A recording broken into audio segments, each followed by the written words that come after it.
نہیں کیا ہے اور بہت احتیاط برتا ہے بخاری شریف میں، لیکن دیگر جو کتب امام بخاری کی اس میں جو ہے حنفیہ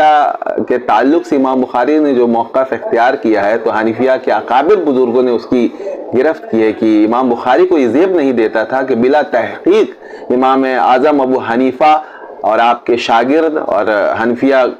کہ جو لوگ جو بے پیروکار تھے ان کے خلاف اتنی تیز لسانی کریں اور اتنے سخت جملے جو ہیں تو آپ کہیں، آپ نے جو ہے حنفیہ پر، امام اعظم ابو حنیفہ پر، امام محمد پر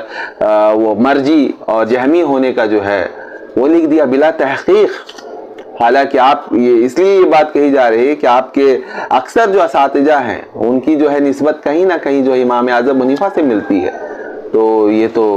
بتائیے کہ یہ کیسے ہو سکتا ہے کہ آپ کے جو شیخ ہیں ان کا علم ہی جو ہے اسی واسطے سے آ رہا ہے جن کو آپ جو ہے جہمی اور مرجی آپ نے کہہ دیا۔ یہ آپ کی ذات کے لیے تو زیب نہیں دیتا تھا کہ آپ ان کو مرجی کہیں، اور یہ اصل میں ایک پورا ایک طبقہ تھا جو امام اعظم حنیفہ کے خلاف کام کرتا تھا۔ آپ کو عجیب معتزلہ کے خلاف امام اعظم حنیفہ کا بہت بڑا کارنامہ ہے، دیگر فرقوں کے تعلق سے بھی آپ اصل میں امام اعظم حنیفہ نے عقائد میں بھی بہت بڑا کام کیا، تو جو مخالف جو فرقے تھے وہ آپ کو بھی کوئی نہ کوئی فرقے سے جو ہے منسوب کر دیتے تھے، کوئی مرجی کہہ دیتا تھا، کوئی جہمی کہہ دیتا تھا، اور یہ بات بہت پھیل جاتی تھی۔ جیسے آج